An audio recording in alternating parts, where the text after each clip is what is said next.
Olá, boa noite a todos e bem-vindos a mais um BMC Talks.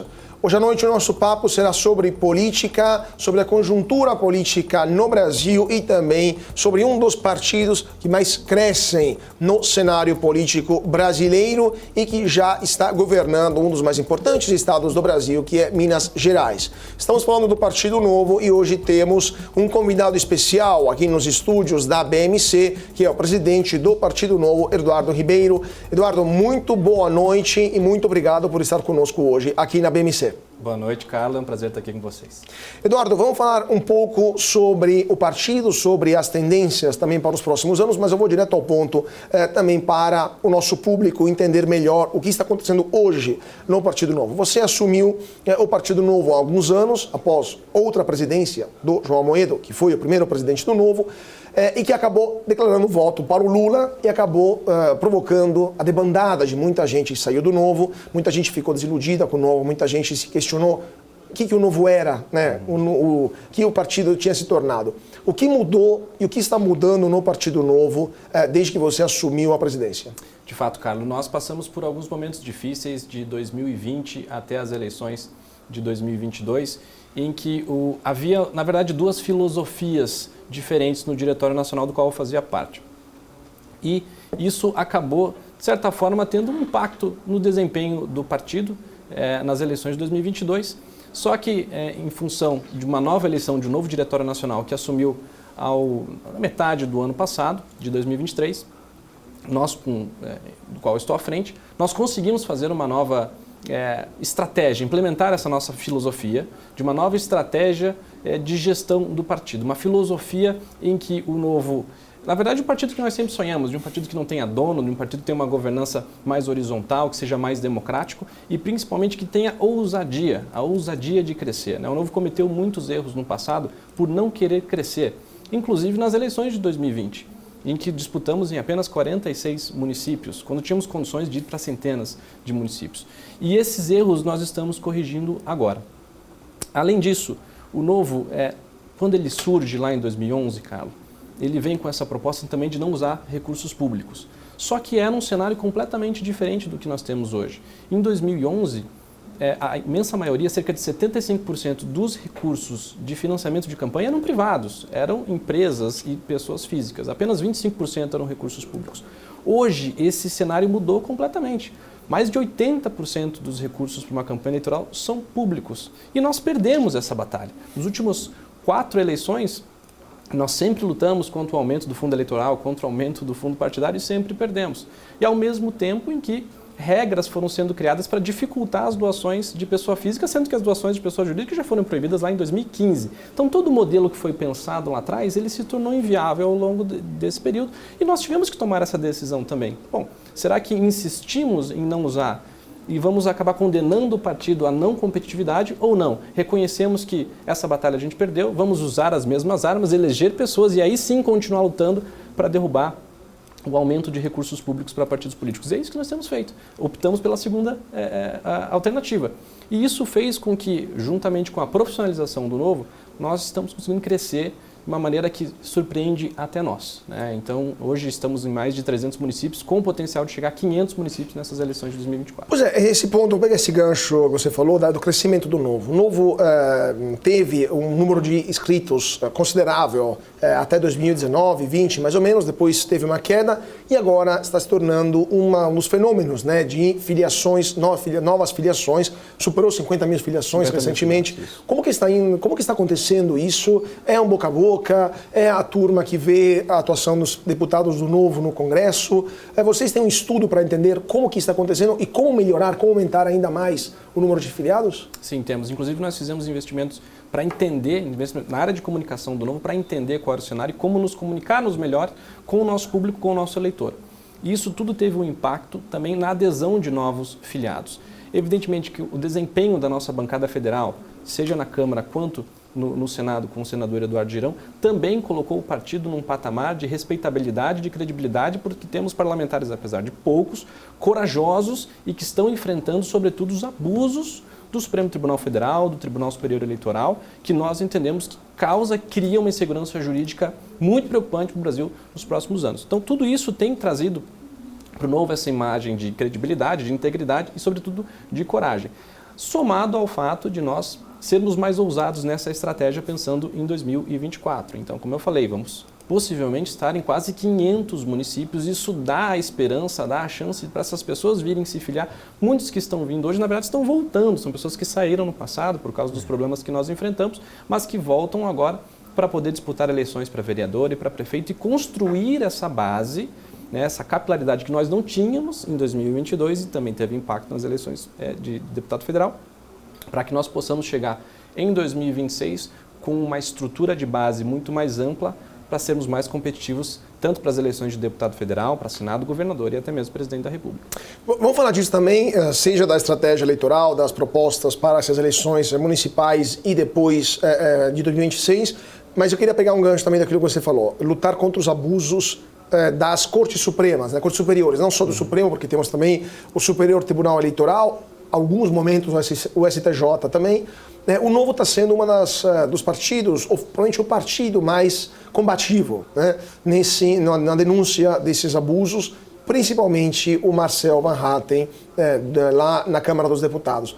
Qual que é o posicionamento do partido e o que vocês acham que está acontecendo no Brasil e qual que deveria ser a reação dos partidos liberais ou liberal-conservadores que sejam? Perfeito. O Novo acabou sendo conhecido no passado por ser um partido com um discurso muito voltado para a economia, sobretudo porque o Novo surge também para o grande público no momento em que nós estamos com uma economia arrasada. Então, as nossas teses econômicas liberais, de economia de mercado, elas foram, naquele momento, o que de fato tornou o Novo conhecido. Mas a essência do partido são princípios e valores fundamentais calcados lá no liberalismo e que tem diversas vertentes, diversos ramos que devem se seguir.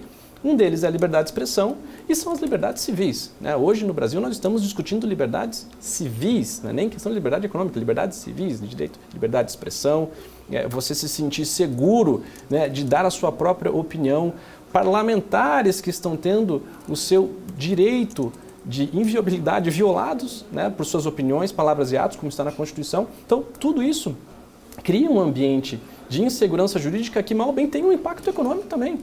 O investidor se assusta, quem vai trazer a sua empresa para o Brasil desiste. Então, você tem um impacto econômico no curto e médio prazo que é claríssimo. Então, evidentemente que nós não podemos nos calar, porque é a essência do partido, nós sempre nos posicionamos com relação a qualquer tipo de abuso, como liberais conservadores entendemos que o Estado tem que ter limites, as instituições precisam funcionar para proteger as liberdades do indivíduo, e nós vemos isso correndo um grande risco hoje no Brasil.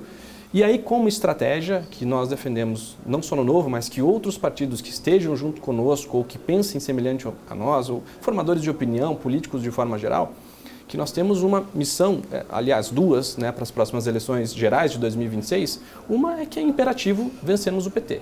É imperativo vencermos o PT. Precisamos tirar o PT do poder. Então, o inimigo é o PT. O inimigo público número 1 é o PT. E nós precisamos construir uma frente ampla que seja viável para vencermos o PT, porque com a máquina na mão nós sabemos o que eles são capazes de fazer.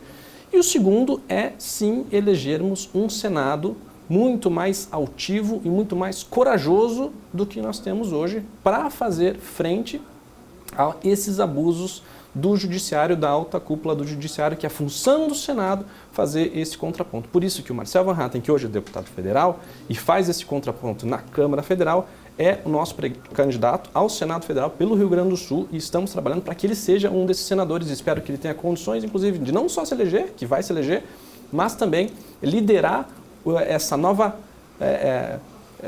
grupo de senadores que venham ocupar 2/3, né? Porque 2/3 do Senado poderão ser renovados nessa próxima eleição. Então, acho que são essas duas grandes estratégias, no Executivo retirar o PT e fazer uma renovação profunda no Senado Federal. Só terminar esse ponto, essa luta, de fato, em nome das liberdades civis, de expressão, de movimento, em alguns casos, né? Ou a luta contra os abusos das cortes superiores, isso tem consequências. A gente viu algumas reações, até alguns outros abusos, né, do direito que aconteceram em seguida, e também alguns deputados que tiveram seus gabinetes invadidos, foram alvo de buscas e apreensões, mesmo sem a comunicação oficial para as respectivas câmaras, senadores também, entre outros. Vocês não têm medo que isso aconteça com mandatários do Novo também, vocês já foram vítimas de algo parecido? Vocês foram acuados por alguma decisão de cortes superiores? Ou vocês acham que isso dificilmente vai acontecer porque seria uma linha vermelha, né, que até as próprias cortes têm medo de superar? Nós não temos o direito de ter medo, porque se nós tivermos medo é porque nós já admitimos a derrota. E se nós estamos aqui hoje lutando pelo nosso país, pelo futuro dos nossos filhos, e se estamos na política arriscando e muitas vezes se pronunciando, se expressando, muitas pessoas têm medo de falar. A gente vive num país em que as pessoas têm medo de falar. Só o fato de você ter medo já mostra que nós não vivemos numa normalidade democrática. E aí, de que maneira eu posso dizer que vivo numa democracia se eu não, de fato, lutar para que as pessoas tenham o direito de expressar a sua opinião? Por mais deplorável que seja, mas que tenham o direito de emitir a sua opinião. Então, dentro dos valores liberais, hoje, o que está mais em risco no Brasil, sem sombra de dúvida, além das liberdades civis, é a liberdade de expressão, e o Partido Novo vai lutar até o último dia que for preciso para manter esse direito fundamental de todos os cidadãos. Interessante outro ponto que você falou, você usou o termo frente ampla, ou seja, uma junção de vários partidos, uma coligação, aquilo que é permitido pela lei brasileira, de vários partidos, ou uma aliança de vários partidos, contra o PT e contra abusos que estão acontecendo também no Brasil. O Novo sempre foi marcado, nas últimas eleições pelo menos, sempre se marcou por ter chapas por sangue, né? Ou seja, nunca fez coligações, nunca fez alianças, era até uma escolha da antiga diretoria do partido não se misturar com a velha política.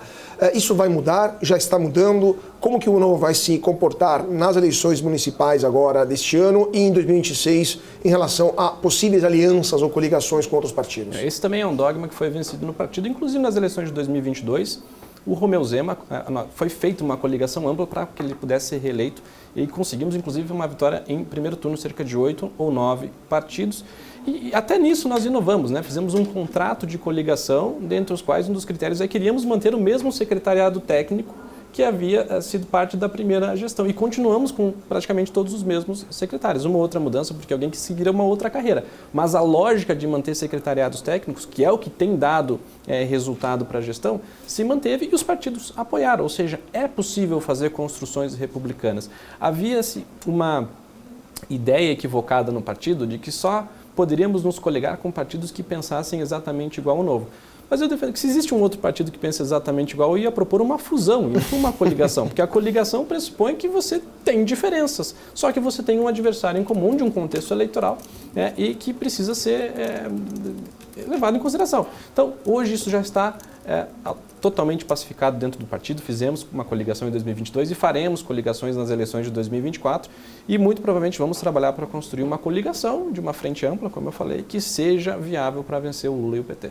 Presidente, mas também tem dois pontos. Primeiro, uma coligação pressupõe negociação e um certo fisiologismo natural, porque os partidos vão querer governar conjunto, né? Vão querer uma porcentagem, uma parte do poder. Como que o Novo pretende administrar isso? Não, desculpa, perdão. Sim. E outro ponto também é a questão do processo seletivo. O Novo é muito rigoroso no seu processo seletivo, não admite candidatos pré-condenados, que foram já condenados ou que têm acusações muito graves, que têm problemas com a justiça.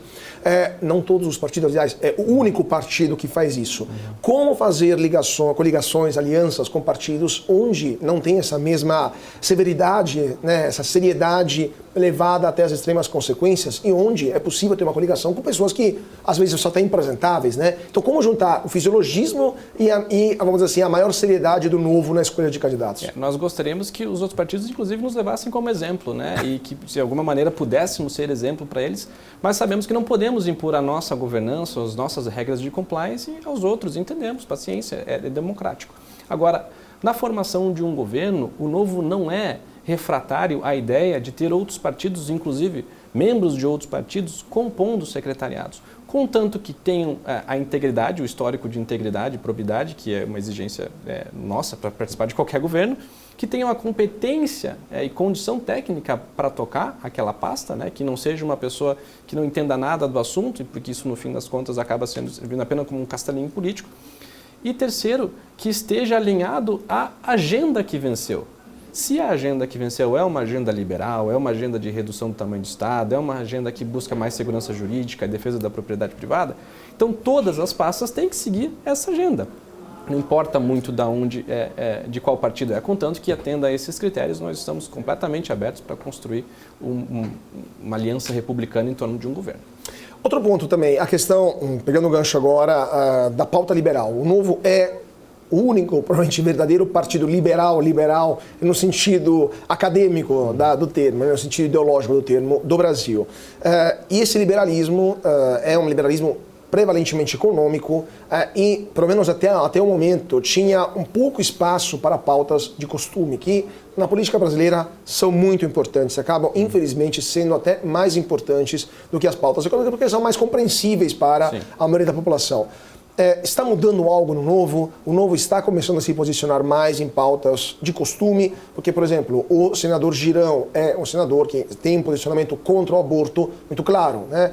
O próprio Deltan Dallagnol, que acabou de entrar, faz alguns meses que entrou no Novo, também tem um posicionamento muito claro ligado ao mundo evangélico. O Novo está entrando mais nessas pautas de costume e faz parte da estratégia, né, do partido visando 2026? Então, o que na verdade o que nós estamos fazendo é consolidar aquilo que o Novo sempre se propôs a ser lá atrás desde a sua fundação, que seria um guarda-chuva da centro-direita até a direita.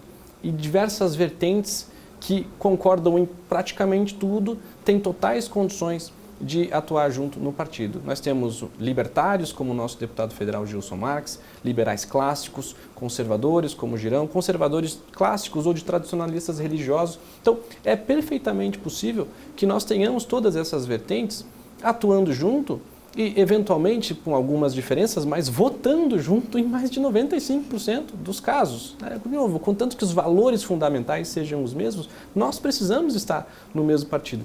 Inclusive, nos Estados Unidos, há uma teoria, né, uma vertente filosófica que se chama fusionismo, que foi criada durante a Guerra Fria para vencer o avanço do comunismo nos Estados Unidos, defendendo justamente essa tese, que os libertários e os tradicionalistas religiosos deveriam estar juntos no mesmo partido, porque um, em tese, depende do outro, para que os fundamentos das filosofias são as mesmas, a de limitar o poder do Estado para que você possa viver em comunidade de acordo com as suas tradições. Então, é isso que o Novo defende. Nós temos totais condições e trabalhamos para que sejamos esse partido que reúne libertários, liberais, conservadores e trabalhemos juntos para, dentro das pautas principais do Novo, sempre conseguir o que é melhor para o Brasil.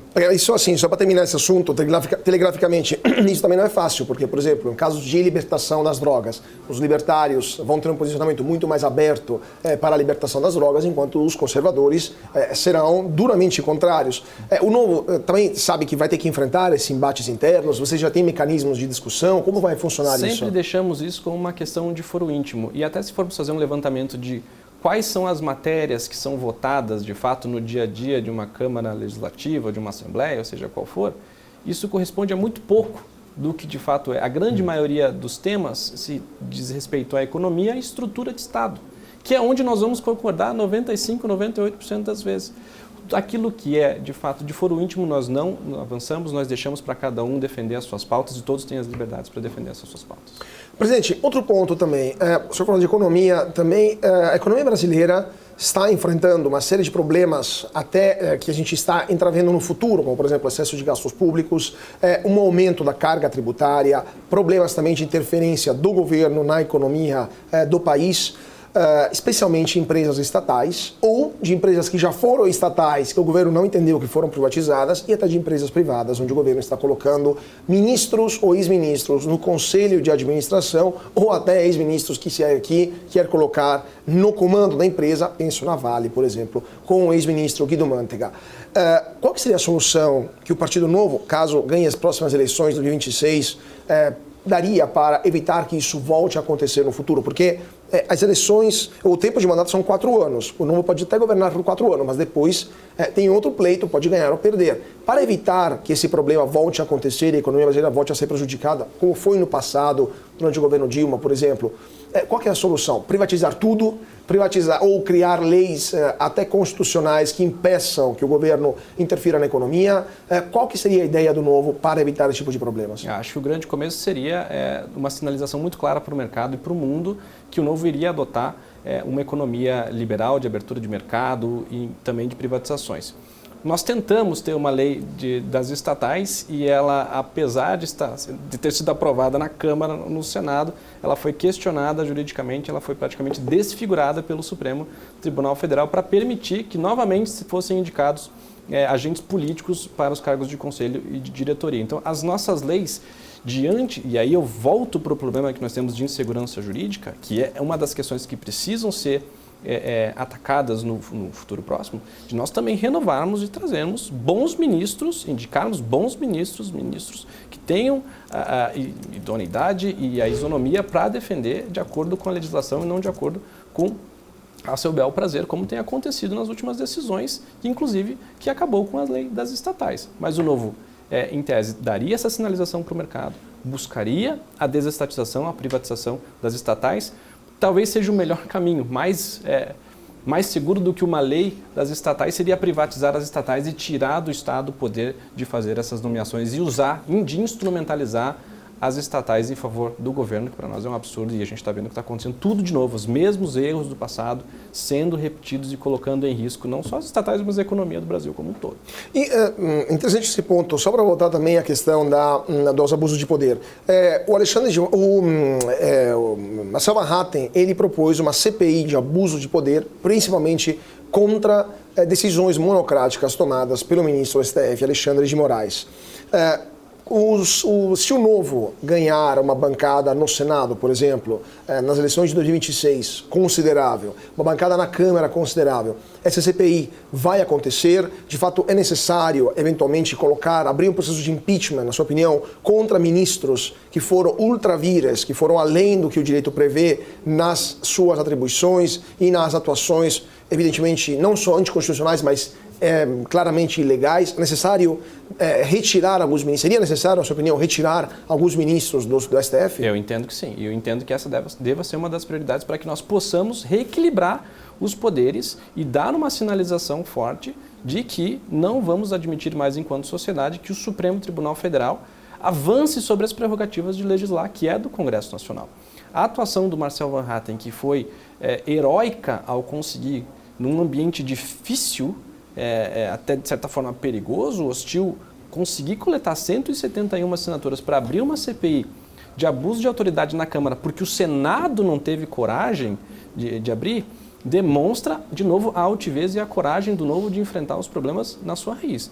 Mas era uma função do Senado. E nós vamos trabalhar, inclusive, como eu repito, a gente conseguir eleger bons senadores, vamos ter a chance de renovar 2/3 do Senado e é imperativo também que nós consigamos levar senadores ou senadoras altivas, corajosas para enfrentar esse desequilíbrio completo das instituições da República. Por que, na opinião do senhor, o Senado não se mexeu, não fez absolutamente nada para tentar, quer dizer, na verdade fez alguma coisa, colocou em pauta a proposta de limitar as decisões monocráticas, se fala também em um tempo máximo de permanência no Supremo ou de uma idade mínima também para ser nomeados como ministro do Supremo, mas em geral o problema não foi enfrentado frontalmente. Por que o Senado, na sua opinião, está passivo, está inerme, está inerte, na verdade, em relação a esses abusos que estão acontecendo todos os dias, basicamente? Acho que muito porque o governo conseguiu construir uma maioria através de apoios e cargos enfim, de estrutura de emendas dentro do Senado Federal. Há também uma proximidade muito grande do governo federal com o presidente do Senado, que é o Rodrigo Pacheco, que tem intenções eleitorais para 2026 em Minas Gerais, então vê o governo como um potencial aliado, não quer comprar. Eu digo, quando eu falo governo, na verdade, há uma proximidade do governo com o Supremo Tribunal Federal. Então, atacar um é como se atacasse o outro. Então, há uma relação bastante pacífica em relação... Até simbiótica em alguns momentos, né? Infelizmente, né? Então, isso, de certa maneira, tem um impacto direto na atuação do Senado, que deveria ser muito mais altivo, muito mais corajoso do que tem sido. A aprovação do fim das decisões monocráticas é correta e agora está parada na Câmara. Há de ser uma pressão em cima do Arthur Lira, do presidente, para se pautar, porque é sim viável de se aprovar. E a outra questão também não tem a opção dos mandatos ou aumentar a idade mínima também dos ministros do Supremo Tribunal Federal, para ficarem também menos tempo como ministros e que, na minha opinião, também acho até melhor para não acabar saindo depois advogar e voltar para as funções de advogado, do escritório de advogado, me parece que não é o correto. Eu acho que deveria ser o fim de uma carreira e abrir espaço para os outros, né? Então, eu vejo que isso é prioridade, mas não resolve o problema. Não resolve o problema de curto prazo. Ainda entendo que deva ser feita uma sinalização forte do Senado, seja por abertura de um processo de impeachment, seja por uma CPI, em que houve a possibilidade lá em 2019, no começo, com a CPI da Lava Toga, que foi desidratada pelo governo, inclusive, e que deveria ser resgatada no próximo governo com a maioria de Senado e, se formos bem-sucedidos, com um presidente também que dê apoio para esse processo. Mas interessante, só para terminar, antes de chamar o intervalo, interessante esse ponto. Tem um debate sobre o tempo máximo de permanência no Supremo, idade mínima, ou também tem outros debates para reformar nosso sistema político, o fim da reeleição, por exemplo, que está sendo discutido nesses meses, entre outras questões.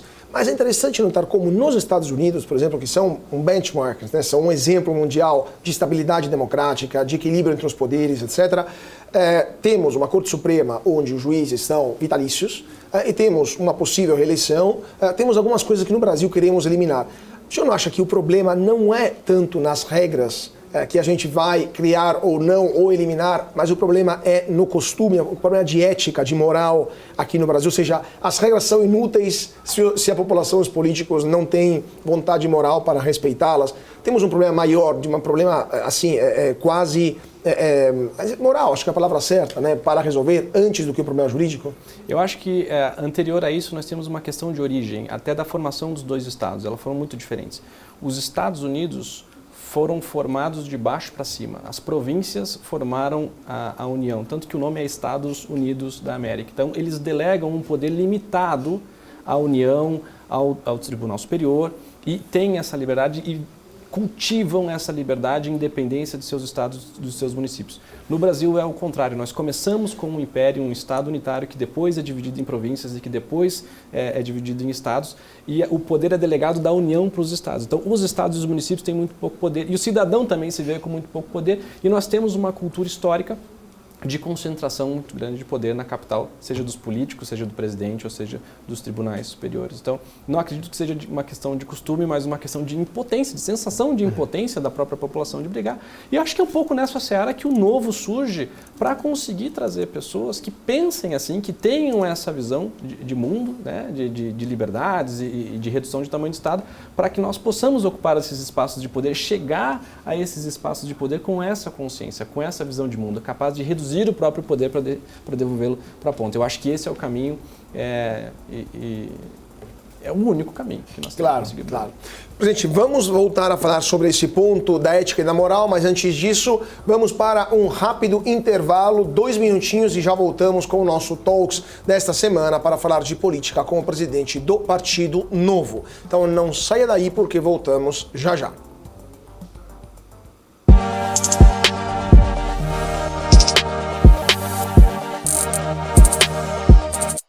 De volta para o nosso BMC Talks. Hoje à noite o papo é sobre política e temos aqui conosco nos estúdios da BMC o presidente do Partido Novo, Eduardo Ribeiro. Eduardo, mais uma vez, obrigado por estar conosco. A gente estava falando sobre questões éticas, morais e quanto elas são importantes para o Partido Novo, em geral para a política como um todo, né?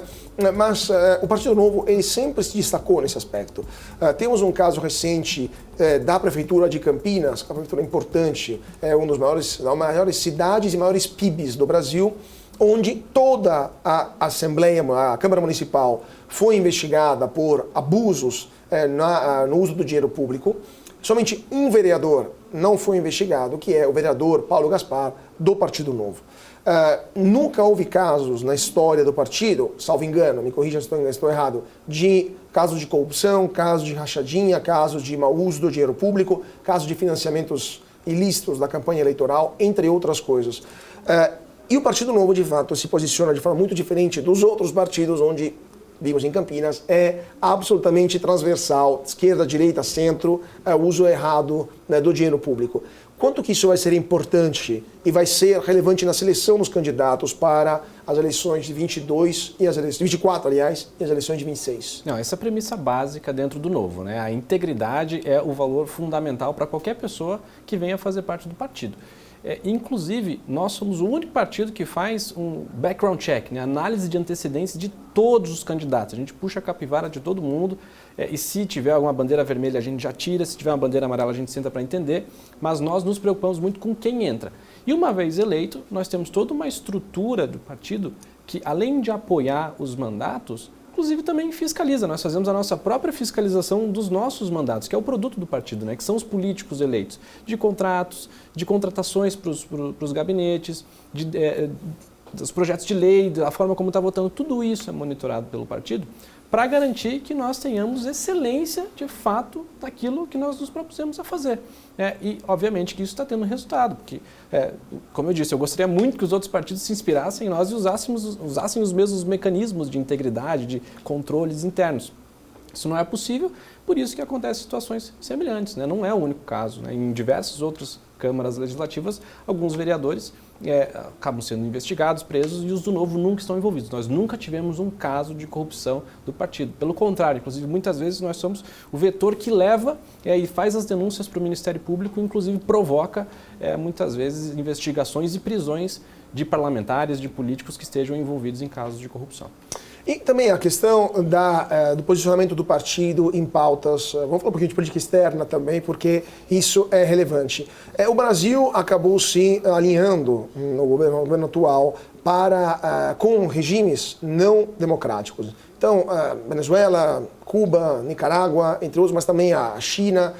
O presidente Lula disse que caso Putin, o presidente russo, viesse ao Brasil, por exemplo, durante o G20, ele não seria preso, mesmo tendo mandado de busca e apreensão, mandado de prisão, aliás, contra ele, emitido pela Corte Penal Internacional, e isso gerou bastante polêmica, não só no Brasil, mas também lá fora. Como que o Partido Novo vê esse novo posicionamento da política externa brasileira e também é uma questão também, além de diplomacia, de ética e de moral e de alinhamento a regimes que não são democráticos? Qual que é o posicionamento do Novo nesse aspecto? Não, completamente o contrário do que o PT está fazendo com a nossa política externa, né? Inclusive, o Marcel Van Hatten, que também faz parte das comissões de relações internacionais, é muito vocal em relação a isso. E aí tem um outro fato que vale lembrar que durante a campanha de 2022, foi denunciado, de certa forma, foi criticado que o Lula tinha um alinhamento, sempre teve esse alinhamento com ditaduras, com grupos terroristas e tivemos, inclusive, episódios de abuso de autoridade durante a campanha do TSE tirar ou ordenar que fossem removidas propagandas que explicitassem isso, inclusive que ele era amigo do presidente da Nicarágua, o ditador da Nicarágua, Ortega. Então, esse tipo de situação que motivou, inclusive, depois a abertura do CPI de abuso de autoridade, porque teve, de certa forma, impacto na decisão das pessoas não poder explicitar aquilo que era óbvio que iria acontecer. Era óbvio, porque é da vertente do PT, está no sangue do PT isso, e está no sangue do Lula. E é muito perigoso, porque está nos afastando das democracias liberais, de onde o Brasil a cultura do brasileiro, está nos aliando a ditaduras, a essas declarações recentes a respeito de Israel e Hamas também, que envergonham o Brasil perante o mundo inteiro e continuar insistindo no erro. Isso, no médio prazo, vai ter impacto também na nossa economia, vai ter um impacto direto nas nossas empresas e, ao longo do tempo, vai fazendo com que as cabeças pensantes, a elite do Brasil, não queira mais morar aqui, né? Comece a se sentir inseguro. Poxa, será que esse é o caminho que eles veem para o futuro? É isso que eles querem para o Brasil? É isso que eles têm como exemplo? Eu vou embora, as pessoas vão embora. Então, é um risco muito grande para o Brasil, essas sinalizações que nós damos, e tem impacto direto na nossa economia. Isso aí. Só para pegar esse gancho do TSE telegraficamente, você acha que na próxima eleição agora, em outubro de 24 e nas eleições de 2026, você acha que o TSE vai atuar novamente dessa forma, vai censurar notícias desagradáveis ao poder atualmente no Palácio do Planalto, vai atuar de forma abusiva em relação à liberdade de expressão, ou eles entenderam, depois da vergonha, no final das contas, que passaram, já que aquilo que foi censurado se demonstrou verdade, verídico, poucos meses depois, eles entenderam a lição e não vão mais atuar. O que vocês do Novo estão esperando? Novos abusos do TSE ou que aprenderam a lição? Me parece que não entenderam a lição, até porque fizemos um movimento muito grande, muito forte, com a liderança inclusive do Deltan Dallagnol, que é membro do nosso partido, para evitar que o PL da censura, que eles chamam de PL das fake news, fosse a plenária e fosse votado. Conseguimos derrubar a pauta e tirar a votação de instrumentos que criariam uma censura prévia, censura branca de todos os brasileiros e, sobretudo, das plataformas. Nós derrotamos isso em plenário, nós derrotamos isso democraticamente. E o que o TSE fez? Pegou praticamente o mesmo texto e fez uma resolução, tirando o poder do Congresso Nacional de legislar acerca do tema. Mais uma vez, um abuso de um tribunal superior, ultrapassando os limites que deveria respeitar. Então, me parece que não aprenderam e eu tenho muita preocupação em relação a isso, porque nós estamos vivendo uma revolução, tanto em termos de comunicação, agora com inteligência artificial também, com deepfake. Tudo isso cria problemas e que nós vamos precisar enfrentar enquanto sociedade, isso é claro, mas não me parece que concentrar poder num grupo pequeno de pessoas que têm seus incentivos, que têm suas inclinações, é o melhor caminho. Muito pelo contrário, já se provou errado no passado e certamente vai se provar errado no futuro. Falando um pouco do Deltan Dallagnol, pegando o gancho agora sobre o Deltan. O Deltan se filiou ao Partido Novo, ele perdeu o seu mandato por causa de uma decisão do TSE, também bastante questionável. Me parece que foi apresentado um recurso contra essa decisão, mas essa decisão foi um sinal para muita gente de que a Lava Jato tinha sido enterrada de vez e que os donos do poder, na verdade, como disse alguém, não queriam só remover aquilo que tinha acontecido, né, ou obscurar o que tinha acontecido, esquecer o que ocorreu, mas queriam vingança também contra os protagonistas da Lava Jato, como o Deltan Dallagnol e agora como o senador Sérgio Moro, que também pode perder o seu mandato como senador. O que o senhor acha? De fato, houve uma vingança contra o Deltan Dallagnol para que ele perdesse o cargo? Eles vão tentar que ele volte para a vida pública? Como é que vai ser também a atuação do Deltan dentro do Partido Novo? Há cargos eletivos que vocês estão trabalhando para que ele possa concorrer nas próximas eleições? Que foi uma vingança, não tenho nenhuma dúvida. Inclusive, mais um episódio. Não foi nenhuma vingança política, foi uma vingança jurídica. De novo, Tribunal Superior Eleitoral, em discordância de uma decisão favorável ao Deltan, que foi por unanimidade no Tribunal Regional, o TSE o caça em 1 minuto com uma tese que nem sequer juristas mais ligados à esquerda conseguiram defender. Então, certamente aquilo foi uma vingança e mais um episódio de abuso de autoridade. E o Deltan vem para o Novo porque também é uma pessoa absolutamente sensacional, quem o conhece sabe disso, mas por ser também esse símbolo de luta até as últimas consequências contra a corrupção e contra os donos do poder.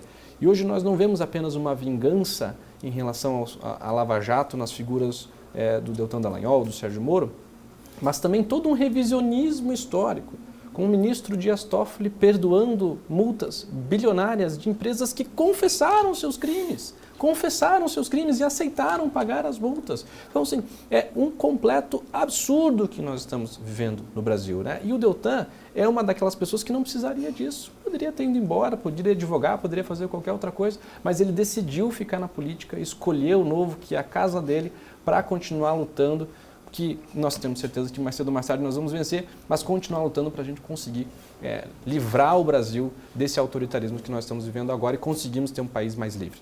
Agora, falando um pouco de exemplos de países que conseguiram ter presidente e primeiro-ministros liberais. A Argentina, aqui do lado, elegeu no final de 2023 o primeiro presidente liberal da história das Américas, provavelmente, da história recente, pelo menos.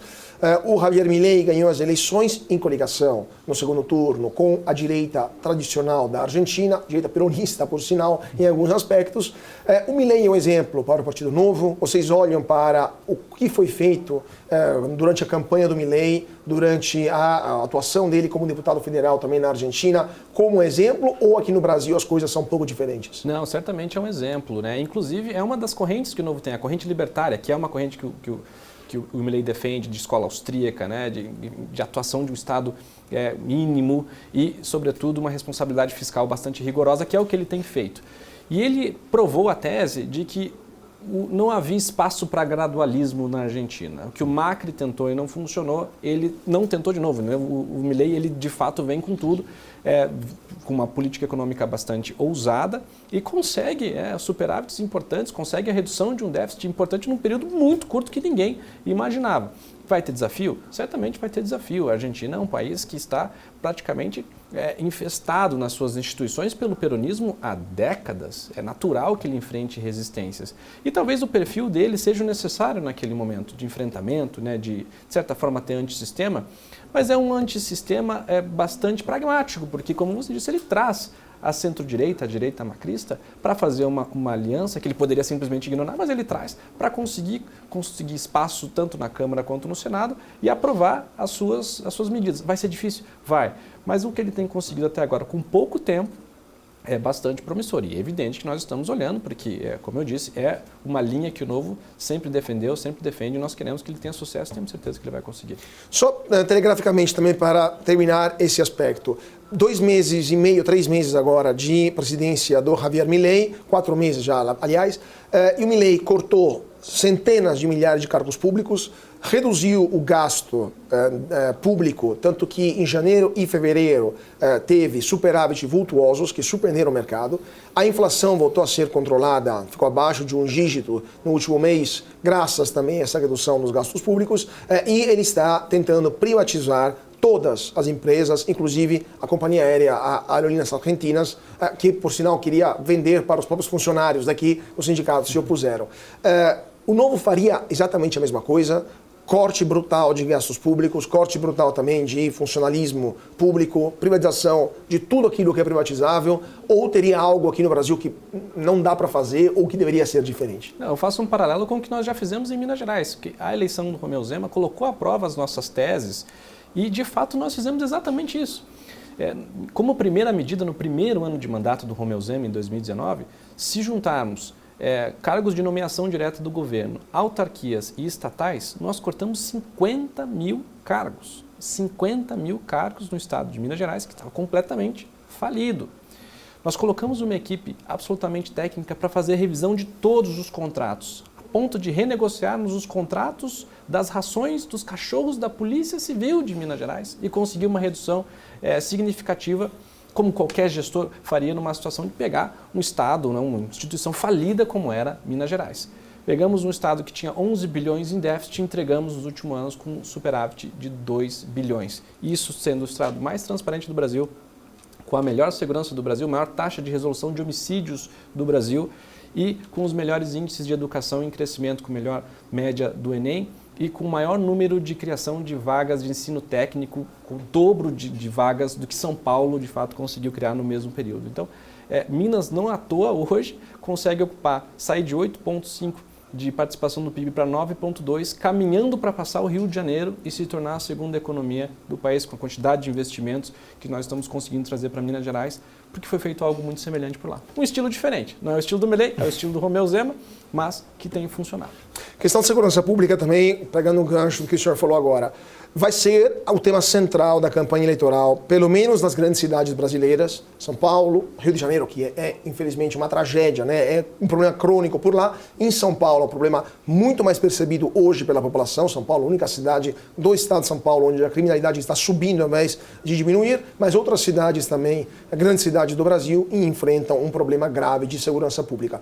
Qual que é a receita do Novo? É uma receita mais securitária, né, como a direita mais tradicional, né, conservadora, prevê, ou seja, o uso da polícia de forma mais repressiva, mais direta, ou é uma questão mais liberal, eventualmente mais garantista também em relação à criminalidade? Qual que é o posicionamento do Novo que trará como proposta na campanha eleitoral municipal?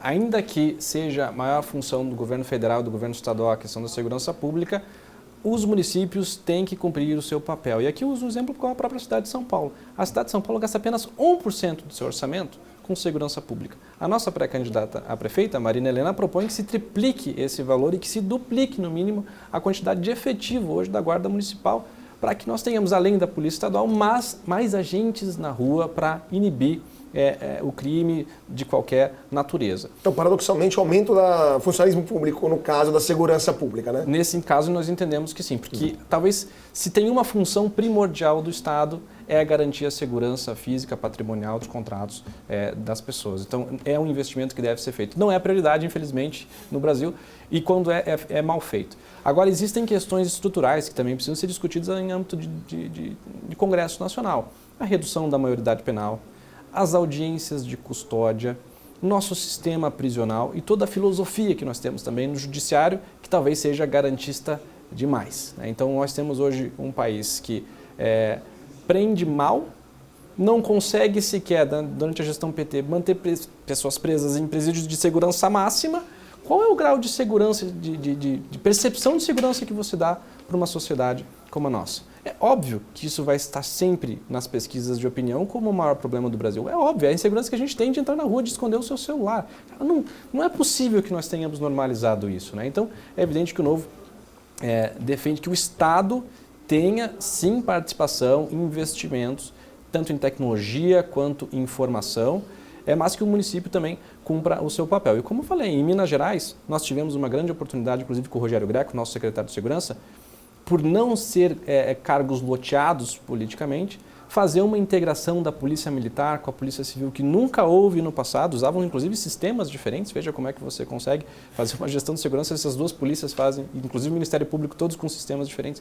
Essa integração permitiu que hoje Minas Gerais consiga ser o estado mais seguro do Brasil e o estado com maior taxa de resolução de homicídios no Brasil, em torno de 75%, isso muito acima da média do restante do país. Isso é um inibidor inequívoco de qualquer pessoa que queira ir para Minas Gerais e cometer crimes. Então, é possível sim, com a força do Estado, não garantista, mas que seja dura, que seja rigorosa e que a gente consiga diminuir os incentivos e a percepção de que o crime compensa. Inclusive, fomos muito favoráveis ao fim das saidinhas, que para mim, na nossa opinião, era uma aberração institucional, as saidinhas, e infelizmente conseguimos essa aprovação e esperamos aí que o governo não vete. Também a questão da Marina Helena, né? Pegando o gancho também da candidata aqui em São Paulo. Marina também veio aqui, foi nossa convidada, assim como todos os candidatos à Prefeitura de São Paulo já passaram por aqui ou foram candidatos, ou foram convidados, vamos ver se eles vão aceitar o nosso convite, mas tem uma pesquisa que saiu, uma primeira pesquisa da Datafolha que saiu, mostrou a Marina em 4ª posição, até antes do Kim Kataguiri, né? A própria Folha, a Datafolha, indicou que seria um erro de confusão, as pessoas teriam confundido ela com Marina Silva, ministra ambientalista, etc. Mas, de fato, é uma explicação que não apareceu muito crível. Quando vocês viram essa pesquisa, primeiramente, o que vocês acharam desse posicionamento, esses 7%, se não me engano, da Marina Helena? E ponto número 2, quando vocês viram a explicação da Datafolha, o que pensaram? O que o diretório do Novo pensou da explicação da Datafolha? Foi bastante curioso, porque nós temos acompanhado o crescimento da Marina desde quando ela apareceu com 1,5%. Depois passou para 4% e agora em alguns momentos aparece com 6%, aparece com 7%, a depender da pesquisa. Nós estamos vendo esse crescimento. E a justificativa de que ela está sendo confundida com outra Marina, seja Marina Silva, seja Marina Elô, não se sustenta, até porque nenhuma dessas candidatas sequer passou de 2% em votações aqui em São Paulo. E ao mesmo tempo, a mesma pesquisa do Datafolha mostra que a Marina ainda é uma das candidatas, pré-candidatas mais desconhecidas. Ou seja, se estamos tratando de alguém que é muito conhecido, ela deveria aparecer com um desconhecimento muito mais baixo. Não é o caso. Então, ela ainda tem muito espaço para crescer, caminha já para quase um empate técnico com a Tabata, pode ultrapassá-la e pode se tornar, sem sombra de dúvida, numa onda, como aconteceu em Minas Gerais, como aconteceu em Joinville, como tivemos casos dentro do próprio partido, que foi possível vencer, acabar vencendo sim aqui em São Paulo, e nós estamos trabalhando para isso. Não foi um pouco ousado demais, para fazer um pouco de polêmica, uma provocação, foi um pouco ousado demais apresentar uma candidata muito competente, uma candidata que já foi secretária do governo federal, mas que estava grávida quando ela foi apresentada e agora acabou de ter filho, né? Foi um sinal, uma mensagem que o partido quis lançar para a política brasileira, que dá para ser política mesmo sendo mãe, mesmo tendo uma criança que acabou de nascer? Não, independente disso, a única coisa que de fato credencia para ser candidata, pré-candidata a prefeito de São Paulo, é a sua qualificação. A Marina é um dos quadros mais qualificados que nós temos no Novo hoje. Inclusive, ela descobre que está grávida depois que decidiu ser pré-candidata para o partido. E ela optou por continuar, porque é uma guerreira. E ela consegue entregar, consegue se dedicar, consegue trabalhar. Sempre foi assim, é uma competência absoluta. E é lógico que fizemos todo um planejamento para que ela consiga, nesses primeiros meses, com o Theo, com o filhinho dela, conseguir conciliar a pré-campanha com a vida materna, mas vai estar preparada, vai chegar voando lá na eleição em outubro. Presidente, terminando agora, voltando um pouco a falar de Brasil. As contas públicas do governo Lula estão no vermelho profundo. O ano passado fechamos com um déficit de mais de 2,5%. Esse ano, janeiro e fevereiro, também fecharam com números muito complicados. Fevereiro foi recorde de déficit para o governo federal. As contas públicas são o aspecto que mais preocupa o partido, que mais preocupa os liberais, ou tem outros pontos que conseguem ser mais preocupantes ainda na gestão do governo Lula? Acho que são diversos pontos preocupantes, né? Mas é claro que de curto e médio prazo, e dado o histórico e a origem do novo dentro das questões fiscais e de economia, essa é certamente uma das questões que nos preocupa e preocupa muito. Nós tivemos o pior fevereiro dos últimos anos em termos de déficit, e isso não me parece que vai haver alguma correção, até por uma questão filosófica do governo, né? Então, não preciso explicar que quanto mais se gasta, maior vai ser a inflação, maior vai ser a taxa de juros, e todo esse impacto vai chegar principalmente nas famílias mais pobres, né? E o Novo tem uma ideia completamente diferente, uma visão completamente diferente de redução desses gastos, redução da máquina pública, redução do Estado, para que possamos, no médio prazo, inclusive, cobrar menos impostos, para que sobre mais dinheiro no bolso das pessoas, para que elas possam, de fato, fazer as suas escolhas. É uma visão completamente diferente. Mas existem outros problemas que eu vejo no governo hoje. A política externa, como já comentamos, que é bastante nociva para a relação do Brasil, para a posição do Brasil na geopolítica. Nós vemos hoje um ministro do Trabalho com ideias absolutamente arcaicas do século XX, tentando implementar uma regulação do Uber, ali, dos mecanismos, dos aplicativos de transporte, dos entregadores também. Recentemente vimos protestos dos entregadores não querendo essa regulação, porque é óbvio que isso, além de encarecer tudo, é capaz inclusive de acabar com o modelo, simplesmente tornar inviável. E fizemos essas críticas, temos trabalhado muito com a nossa bancada para tentar evitar que isso vá adiante, porque a falta de lucidez, de clarividência a respeito disso é tão grande que eles, inclusive o próprio ministro já comentou, que acha que os Correios têm condições de fazer um aplicativo semelhante. Então, esse é o grau de distorção na realidade que ocupa os cargos de ministério hoje no Brasil. Eu estou bastante preocupado. Por isso que eu volto e defendo a importância de nós construirmos uma frente ampla e que é imperativo vencer o PT em 2026. Telegráfico também, damos mais 2 minutinhos. E surpreendeu o fato de ver entregadores de aplicativo protestando contra a CLT, protestando contra a inclusão na Previdência Social, protestando contra uma regulamentação governamental. É algo que, assim, é surpreendente ver pessoas das camadas sociais mais humildes, né, mais trabalhadoras, se tornarem defensor das pautas liberais, e isso é algo que o partido está entendendo como também a mudança do seu eleitorado potencial? Sim, não tenho dúvida. Inclusive, há pesquisas que mostram que a população mais jovem, em sua maioria, já é favorável às privatizações, algo que não era comum no passado. Há 20, 30 anos atrás, o sonho era trabalhar numa estatal, né? Hoje, não. Os jovens defendem, estão mais inclinados às privatizações, a essas pautas liberais. Então, há uma soberba por parte do governo de achar que as pessoas não sabem fazer conta, de achar que as pessoas não sabem que vai sobrar mais dinheiro no bolso delas se elas não tiverem as amarras do Estado, se elas não precisarem se submeter às amarras, aos impostos, às taxas que o Estado cria, porque no fundo mesmo, era só mais uma maneira que eles estão vendo de se autofinanciar. Tanto de se financiar com taxas enfim, outros impostos, como também da criação de um sindicato, né? Nesse caso dos aplicativos Sim. de transporte. Então, sim, de novo, é a modernidade, é uma nova visão dessa nova geração em conflito com toda a velharia que o PT trouxe para o governo. Estou otimista, por isso que eu estou otimista, por isso que eu estou trabalhando todos os dias para a gente vencer eles em 2026. E terminando com a provocação também, o Novo sempre foi identificado como um partido muito próximo, por exemplo, da Faria Lima, muito próximo do mercado financeiro. Nossa televisão aqui, nosso veículo é um veículo dedicado ao mercado financeiro. Ao mesmo tempo, nas eleições de 2022, vimos alguns casos de pessoas da Faria Lima, gestores de fundo, até herdeiros de grandes bancos, que declararam o voto para o Lula, declararam o voto para o PT e para o Lula. Isso me surpreendeu o partido como um todo e, eventualmente, como reconquistar, se há necessidade de reconquistar esses bolsões do mercado financeiro que acabaram escolhendo justo o PT, né? Que é a nêmesis do Partido Novo.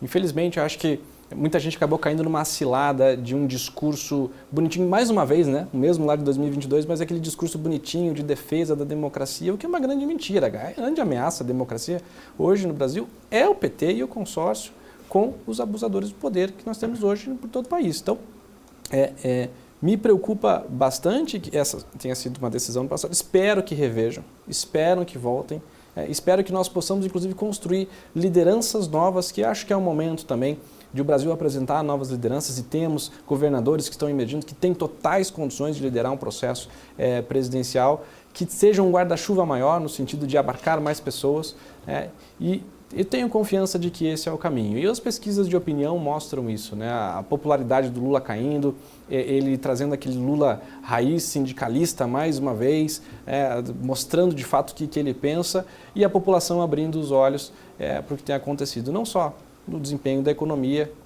como tem acontecido hoje no Brasil, mas também a sua visão de mundo, visão de Estado, de política externa, que é completamente contrária aos valores de nós brasileiros. Presidente, eu teria muitas outras perguntas para lhe fazer, mas infelizmente o nosso tempo se esgotou. Eu queria agradecer muitíssimo Eduardo Ribeiro, presidente do Partido Novo, por ter estado conosco hoje aqui no BMC Talks. Volte sempre, é um prazer tê-lo aqui. É uma honra e fico esperando o convite para a próxima vez. Teremos com certeza futuras ocasiões. Muito obrigado a todos vocês também que estão seguindo a gente aqui na BMC. Continue com a nossa programação e nós vemos na semana que vem para mais um papo sobre política, economia, finanças, negócios e internacional. Mais uma vez, muito obrigado a todos pela atenção, uma ótima noite e até mais.